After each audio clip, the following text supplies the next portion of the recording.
Imagine finding a small Australian 10-cent coin from 1998 in your change and realizing that it might actually turn the tables for you. What seems like just another coin could secretly hold a value that surprises even experienced collectors. Stick around until the end of the video to learn its price and the exact way you can sell it to get the maximum return.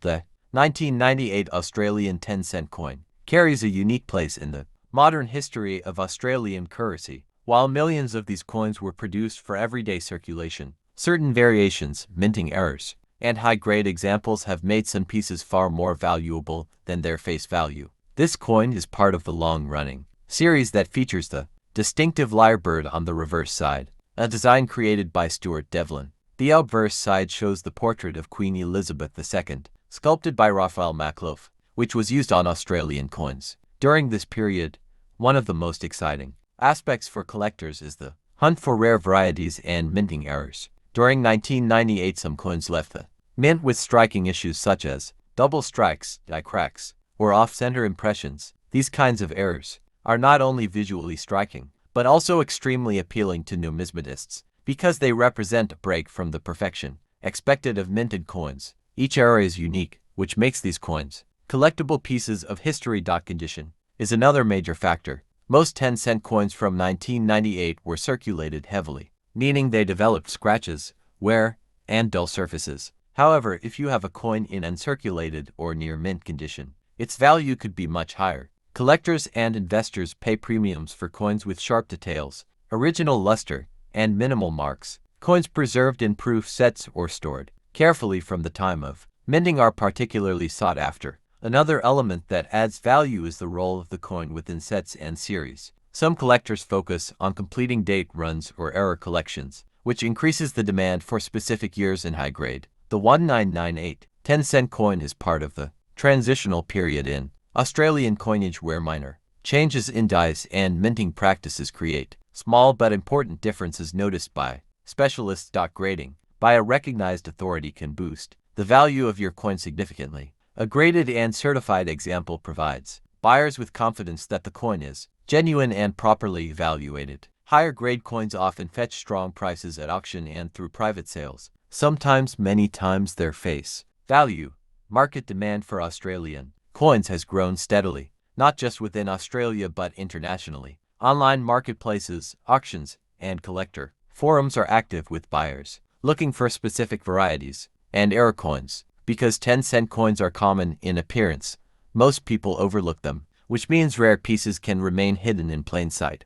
An Australian 20-cent coin from the year 2000, it might just turn the tables for you. This coin is not just an ordinary piece of change. It could be a hidden gem waiting to reveal its true value. Many people handle coins like this every day without realizing that certain details, errors, and conditions can make them highly valuable. Stick around until the end of this video because we will uncover the history of the 2000 Australian 20-cent coin, what makes it special, and how you can sell it. At the very end, I will tell you how to know its exact price and the correct way to sell it if you comment below. The Australian 20-cent coin has been part of the nation's decimal system since 1966 and the 2000 issue continued that proud tradition. On the obverse, or front, the coin carries the portrait of Queen Elizabeth II. Designed by Ian Rank Broadley. This design, introduced in 1999, was the fourth major portrait of the Queen used on Australian coins and showed a more mature image of Her Majesty.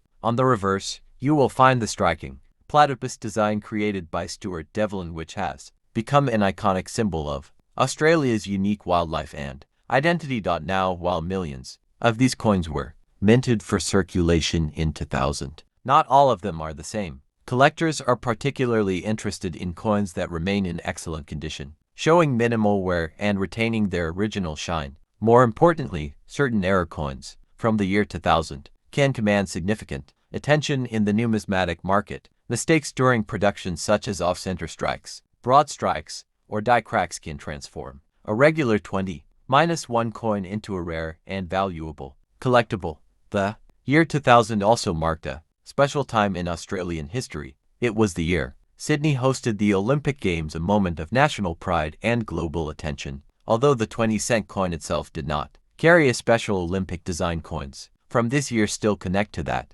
memorable period in Australian culture, which adds an extra layer of significance for collectors, for coin enthusiasts, and investors alike. The key lies in knowing the condition and checking carefully for errors. A circulated 20-cent coin from 2000 may only be worth face value, but an uncirculated piece or a rare mint error could fetch impressive amounts at auction or through private sales. Collectors around the world, especially those who specialize in Australian decimal coins, are always on the lookout for these rare finds. So if you own a 2000 Australian 20-1 coin, do not overlook it. That small silver-colored coin could be far more valuable than you think. In pristine condition or with a rare minting error, it could bring in significant profit and turn what seems like pocket change into a real treasure.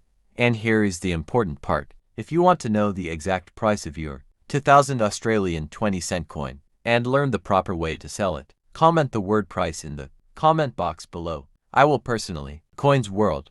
Today we're diving deep into the fascinating history of the Liberty 1 dime, 1975. This coin may seem ordinary at first glance, but its history, design, production, and the secrets it holds make it one of the most interesting pieces from the mid-1970s.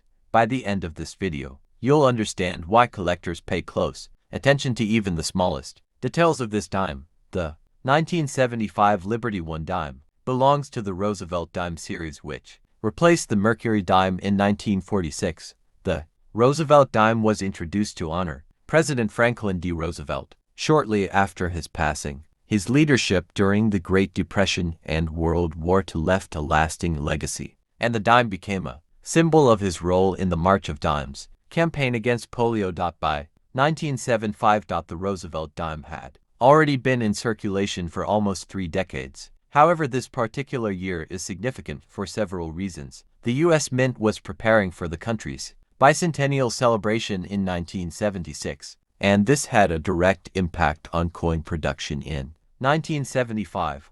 While quarters, half dollars, and dollar coins received special bicentennial designs, the dime maintained its traditional Roosevelt design. The obverse of the 1975 dime features the familiar portrait of President Roosevelt facing left. This design was created by John R. Sinek, the chief engraver of the U.S. Mint at the time. Sinek's initials, J.S., appear at the base of Roosevelt's neck, a subtle detail that collectors often check for authenticity. The reverse of the coin showcases a torch in the center, symbolizing liberty, flanked by an olive branch on the left representing peace and an oak branch on the right representing strength and independence. This combination creates a powerful message that aligns perfectly with American ideals. One of the fascinating aspects of the 1975 dime is its composition. Like other dimes produced after 1965, it is made of a copper-nickel-clad composition with a pure copper core. The outer layers are 75% copper and 25% nickel. This composition was introduced to replace the 90% silver content that existed in earlier dimes, making them more affordable to produce and harder to melt. For bullion value of President Nixon and the nation's approach to its 200th anniversary, each dime minted in 1975 carries with it a small piece of that era's story. For millions of Americans, the 1975 dime was just pocket change used for parking meters, payphones, and morning coffee. Yet for collectors today, each surviving specimen is a link to a distinct moment in the nation's numismatic timeline. The legacy of the 1975 dime also continues through its influence on collectors. Many modern numismatists cite the discovery of the Noah's proof dime as the event that sparked their passion for coin collecting. It taught collectors to examine coins closely and value the smallest details. Another interesting element, the 1970s were a transformative time for U.S. coinage. The Mint adopted new technologies, improved production methods, and expanded its facilities. The 1975 dime reflects this era of transition while maintaining the classic Roosevelt design that continues to this day. Culturally, this coin circulated during a time of major events in American history: the end of the Vietnam War, the resignation of President Nixon, and the nation's approach to its 200th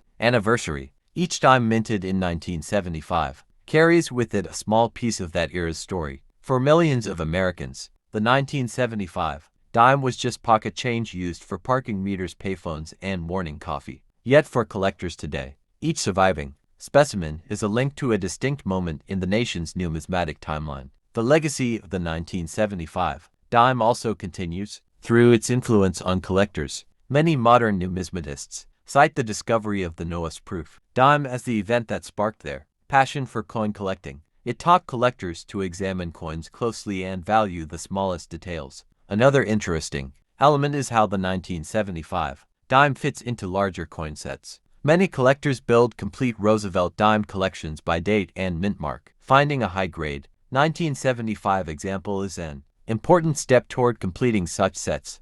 The proof version struck in San Francisco display exceptional craftsmanship. These coins were made with polished dies and specially prepared blankets, resulting in sharp details and mirror-like fields. They were sold in proof sets intended for collectors, never for general circulation. Among the proof coins, the Noah's variety remains the holy grail. In major auctions, these rare coins have sold for staggering amounts reaching into the hundreds of thousands of dollars, depending on condition. This level of value for a modern dime is astonishing and demonstrates how a small oversight can transform an ordinary coin into a priceless artifact. For casual collectors, the 1975 dime serves as a reminder to always check pocket change carefully. Even the most common coins can hide unexpected treasures. For advanced numismatists, it represents a unique chapter in U.S. mint history, showcasing the delicate balance between precision and human error. Each 1975 dime, whether circulated, uncirculated, or proof, tells a story that blends artistry, history, technology, and chance. It's more than just 10 cents. It's a tiny monument to a moment in time. Collectors often say that coins are storytellers, and the 1975 dime is a perfect example. It speaks of a nation in transition, a mint adapting to change, and a rare mistake that created a legend. As you look at a 1975 dime today, remember that behind its modest size lies a fascinating tale that has captivated collectors for decades. The Liberty One dime, 1975, stands as a timeless piece of numismatic history, inviting every coin enthusiast to look closer, learn more, and appreciate the hidden stories within everyday change.